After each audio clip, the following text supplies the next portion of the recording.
حضور علیہ السلام کے امت پر جو حق ہیں، سب سے پہلا حق حضور کا امت پر یہ ہے حضور پر ایمان لانا.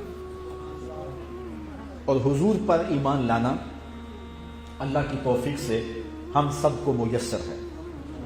اب اس کے تقاضے ہم پورے کریں. اور پھر ایک اور خوشخبری جو حضور کی زبان سے ہے. ایک تو خوش نصیب وہ تھے جنہوں نے حضور کو دیکھا اور حضور پر ایمان لائے. ان کی عظمت کو کوئی چھو بھی نہیں سکتا، لیکن حضور نے کسی کو بھی محروم نہیں رکھا. ارشاد فرمایا طوبی لمن رآنی وآمن بی، مبارک کو انہیں جنہوں نے مجھے دیکھا اور میرے اوپر ایمان لائے، جنہوں نے میری زیارت کی اور میرے اوپر ایمان لائے. اور پھر فرمایا وطوبی سبع مرات من لم یرانی وآمن بی، اور جنہوں نے مجھے دیکھا بھی نہیں ہوگا پھر بھی میرے پہ ایمان لائیں گے، انہیں 7 مبارک ہیں.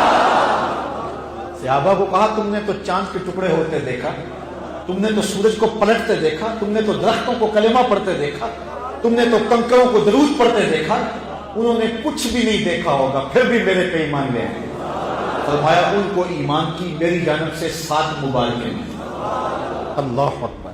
تو حضور پر ایمان لانا یہ میری اور آپ کی خوش بختی ہے، میری خوش بختی، میری خوش نصیبی، میری فیروز بختی کہ میں حضور کا امتی ہوں، اور یہ آپ کی فیروز بختی کہ آپ حضور کے امتی ہیں. میری خوش قسمتی میں تیرا امتی. میرے والد گرامی ایک ربائی پڑھا کرتے تھے، اور میں آج بھی جب پڑھتا ہوں تو مجھے ان کا نورانی چہرہ نگاہوں میں ہوتا ہے. اور وہ اس وقت عجیب تشکر کے انداز میں ڈوبے ہوئے ہوتے تھے، اور عجیب ان کا رنگ تھا. محمد جانے جانا ہے، پیغمبر ہو تو ایسا ہو. محمد جانے جانا ہے، پیغمبر ہو تو ایسا ہو. رسولوں کی بشارت سے مبشر ہو تو ایسا ہو. امر توقیر کا سب کو موکل ہو تو ایسا ہو. کیا ہم کو غلام ان کا مقدر ہو تو ایسا ہو.